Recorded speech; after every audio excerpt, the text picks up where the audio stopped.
माता की, भारत माता की, भारत माता की। आज के इस धरने के उपलक्ष्य में यह धरना इसलिए रखा गया है क्योंकि बांग्लादेश के अंदर जिस तरह से उन आतताइयों ने, जिनके लिए भारत सरकार ने ही नहीं बल्कि इस भारत में रहने वाले समस्त सनातन हिंदुओं ने बांग्लादेश की आजादी के लिए बढ़ चढ़ करके काम किया और उनको आजादी दिलाई। बांग्लादेश यदि आजाद है तो हिंदुओं की देन है, अन्यथा पाकिस्तान के साथ रहते हुए वो भी कुत्ते की मौत मारे गए होते।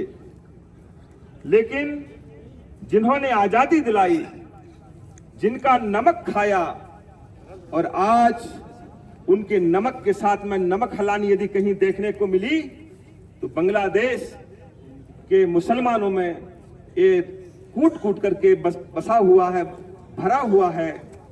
किस तरह से यहाँ के रहने वाले जो अल्पसंख्यक हैं उनको प्रताड़ित किया जाए, उनको कष्ट दिया जाए, उनकी संपत्ति को छीना जाए, उनके धार्मिक जो स्वतंत्रता है उसका हनन किया जाए, उनके मठ मंदिरों को तोड़ा जाए, और एक जो वहां की जो कट्टरपंथी जो संस्थाएं हैं जिस तरह से नंगा नाच कर रही हैं, जिस तरह से वहां हिंदुओं को मारा जा रहा है, पकड़ करके उनके साथ अनाचार किया जा रहा है, माताओं बहनों के साथ में अत्याचार किया जा रहा है, उनकी जन धन की जिस तरह से नुकसान किया जा रहा है, यह सोचनीय विषय है। इसलिए बंधुओं, बांग्लादेश को देख करके, पाकिस्तान को देख करके, पाकिस्तान में पहले 10%, 15% हिंदू रहा करते थे, लेकिन वहां पर उनकी बहन बेटियों को अपहरण कर करके, उनको प्रताड़ित करके, इस्लाम में परिवर्तित करके उनको सिर्फ 2% वहां पर हिंदू बचा हुआ है, और कुछ समय के बाद शायद वहां पर हिंदू नाम लेने के लिए नहीं बचेगा। उसी के रास्ते पर आज बांग्लादेश में भी नंगा अत्याचार चल रहा है। मैं भारत सरकार से निवेदन करता हूं, जिस तरह से श्रीलंका के अंदर भारतीय सेना को उतारा गया था लिट्टियों की रक्षा के लिए, हिंदुओं की रक्षा के लिए, उसी प्रकार से बांग्लादेश में रहने वाले जो हिंदू हैं, जिनकी आशा सिर्फ आपकी तरफ है, वो कहां जाएंगे?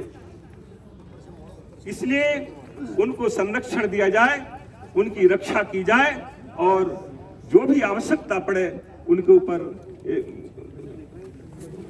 सेना भेजी जाए, और भी जिस तरह से कूटनीतिक प्रयास किए जाएं जिससे उन हिंदुओं को बचाया जा सके। आप जानते हैं जहां भी हिंदू कमजोर पड़ा है वहां पर हिंदुओं की यही हालत हुई है। इसलिए हम सबल रह करके, संगठित रह करके, एक रह करके हम अपनी आवाज को बुलंद करें, और आने वाले समय से जो भी स्थिति बनती है, जिस तरह की जो भी स्थिति बनती है, हम उससे मुकाबला करें। क्योंकि यदि हम संगठित नहीं रहेंगे, इकट्ठे नहीं रहेंगे, तो स्वाभाविक है हमारा भी यही हाल होगा, और इकट्ठे रहना आवश्यक है। कोई भी विशेष जो धरने होते हैं उसमें हिंदू समुदाय इसमें भाग लेना अपनी कमजोरी समझता है। अपने के लिए हीन भावना से ग्रसित हिंदू कभी इकट्ठा नहीं होता है, ये सोचनीय विषय है।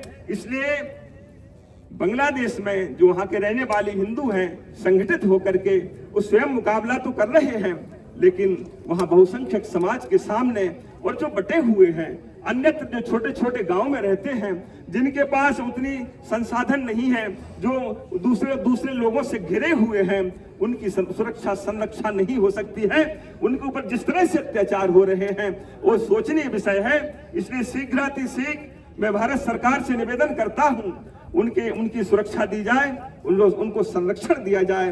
यही हमारी मांग है, यही हमारे धरने का मुख्य उद्देश्य है।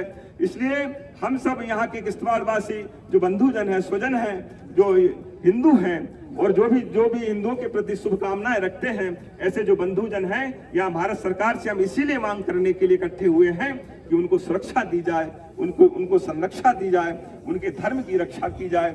आवश्यकता पड़े, मैं पुनः पुनः बार बार यही बात कहता हूं, आवश्यकता पड़े तो भारतीय सेना के माध्यम से, शांति सेना के माध्यम से उनको सुरक्षा दी जाए और वहां शीघ्रातिशीघ्र भारतीय सेना को उतारा जाए।